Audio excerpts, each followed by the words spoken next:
Hello everyone, welcome to this video in which I want to talk a bit more about Ficus Microcarpa, or as it's also known, Ficus ginseng. In my opinion, one of the best starter varieties or species for indoor bonsai, and that's also one of the reasons I want to do a whole video about this genus, because I do think a lot of people could enjoy this genus, and so I want to just give some information on that.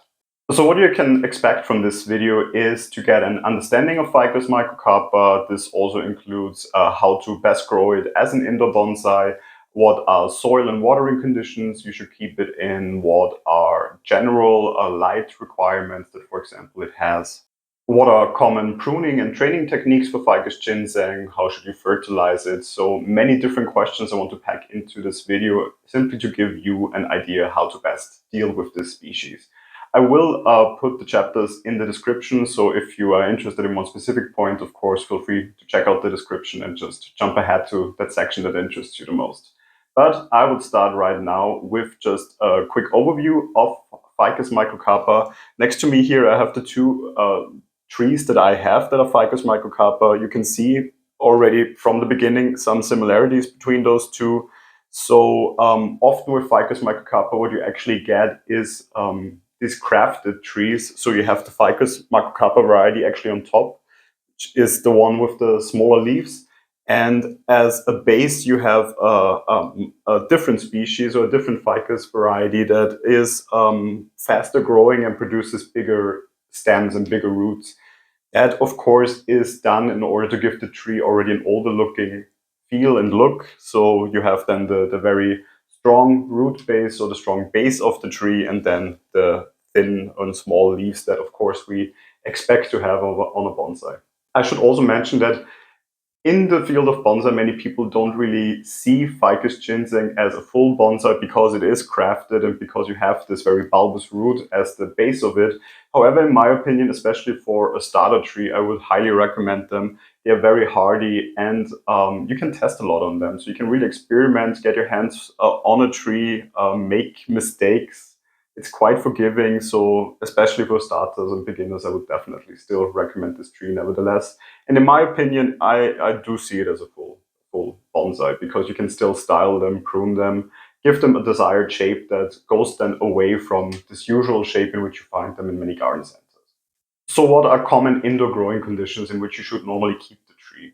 It is a tropical tree, so it definitely needs more sunlight if you are in more temperate climates, and also humidity should be a bit higher than for other trees. So if possible, indoors, keep it maybe on a humidity tray, mist it once in a while. As I mentioned, this is a tropical tree, so when it comes to the temperature, it is actually fit for indoors, because in temperate climates, if you keep it outside, you definitely have to make sure that when the temperatures are dropping, you bring it inside early enough, because as soon as it gets even remotely close to freezing temperatures, your tree will definitely suffer and potentially also die then from simply the cold that it cannot take. So if you keep it outside and the temperatures are dropping, especially at night, that's something you should keep in mind and be considerate and bring it inside early enough for the tree to still continue healthfully also in the cold season. When we talk about the placement within your flat, as I said, as it has quite high light requirements, I would definitely opt for a south or west facing window, not too far pulled back. So definitely provide it with some direct sunlight if possible in your home. I would then already move on to the next big topic, which of course is always for bonsai: watering and soil requirements. I do have both of these trees basically in completely or almost completely inorganic soil. The reason for that is because I have experienced that with too much organic matter in it, they stay a bit too moist for too long. So I just need something that's well draining and that dries quite quickly. I have this one basically I repruned almost as soon as I got that, just to like first get it settled in a bit and getting used to its new environment. And then I repotted it, and since then it has definitely taken off with a lot of new growth. This one is actually the one I have had for longer, so I think 3 years for now. I did keep it first in the soil it came in, so very bad soil, I can tell you that. So it was basically mainly coco coir, I think. It didn't really drain that well. The roots were not really in a good state when it did repot it. So since then, it definitely has again stabilized and actually has shown a new growth, a lot of new growth and very dense growth, which I definitely like about this Ficus Microcarpa variety as well. It has those small glossy leaves and very dense growth, way more dense than many other Ficus varieties, which of course gives it then a fuller look already quite early on. When it comes to watering, I already mentioned, what is important is that it's well draining, especially as an indoor tree.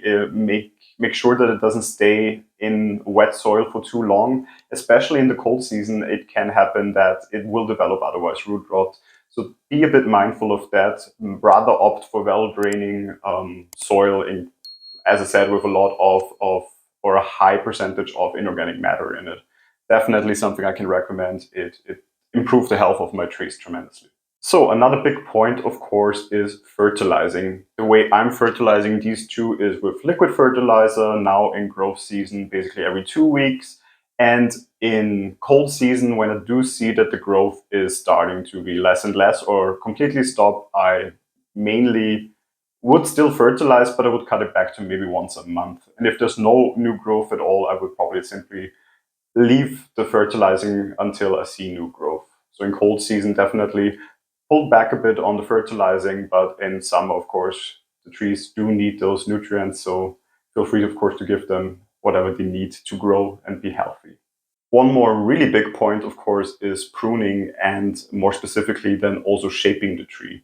So, of course, pruning, there's different sorts of pruning. There's structural pruning and there's maintenance pruning. When it comes to maintenance pruning, it's quite easy on those trees. They are very fast growers, so often it's quite difficult actually to keep up on the growth and keep them in the shape that you desire.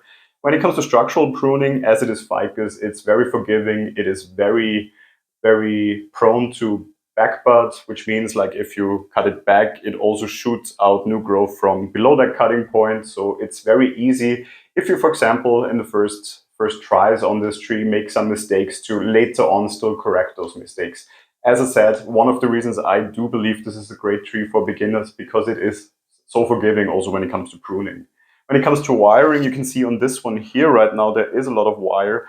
The ficus genus in general is very malleable, so the wood is quite easy to form with wiring. So also again here, a perfect starter tree when you want to get your hands on the tree and practice your wiring. It is quite forgiving. However, what you might want to keep in mind is that they are quite fast growers. So if you keep the wire on too long, it will bite into the tree. So always just when you see it, the wire is already getting very tight on the tree, take it off in order to simply not have those bite marks then on the tree. But other than that, quite easy to wire them. One more topic for any tree basically is, of course, pests and disease management. They are somewhat, if you keep them in too low humidity, maybe a bit prone to spider mites. Uh, However, spider mites, in my opinion, is probably the pest that is the easiest treatable. What I do is I take a solution of water with a little bit of dishwashing liquid, spray the tree with that, spray the soil with that, and afterwards give it a good watering of the foliage as well as the soil. Continue doing that maybe for 2 to 3 weeks, and normally your spider mite problem is gone.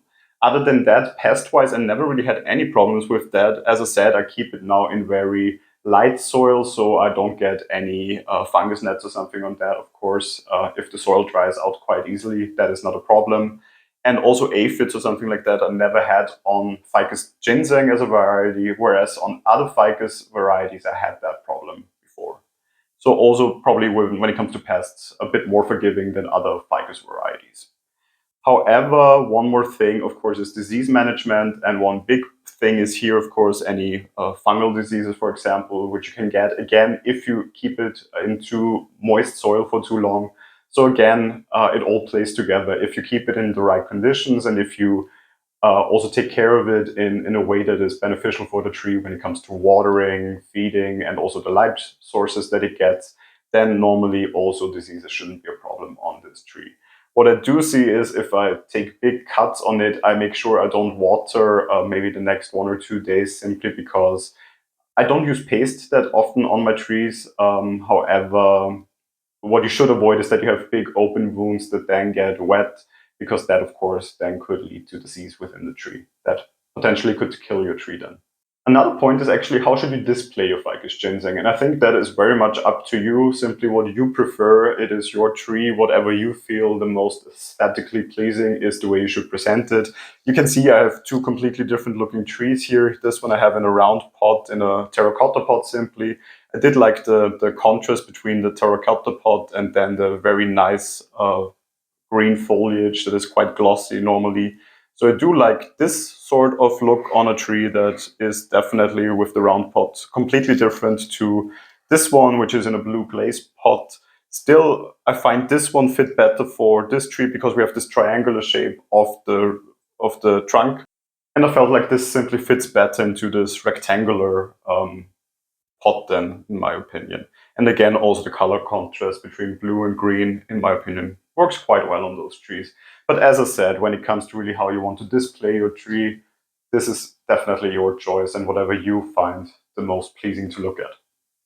So again, maybe to summarize simply what we have talked about today, what you need to, of course, always be mindful with your trees is keep them in the right conditions, keep them also at a schedule when it comes to watering and fertilizing that works well for them.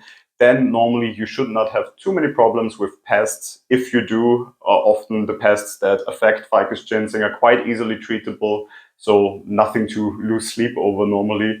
When it comes to pruning, when it comes to also repotting the tree, working on the foliage, ficus in general is very forgiving. As I said, in my opinion, probably one of the most easy trees to look at when you are a beginner. So simply get your hand on a ficus ginseng, work on it, and I'm pretty sure you will find joy in working on those trees and working on them as indoor bonsais and continuing to improve the shape in whichever direction you want to go. A lot of experimenting that can be done on them, a lot of trial and error.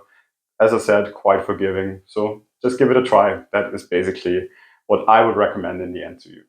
I hope this video gave you good ideas on ficus ginseng, and I hope it sold you on buying one maybe even. If you enjoyed this video, feel free to leave a like. If you enjoyed this channel, feel free to subscribe to it. And hopefully I will see you then in the next video. Until then, goodbye.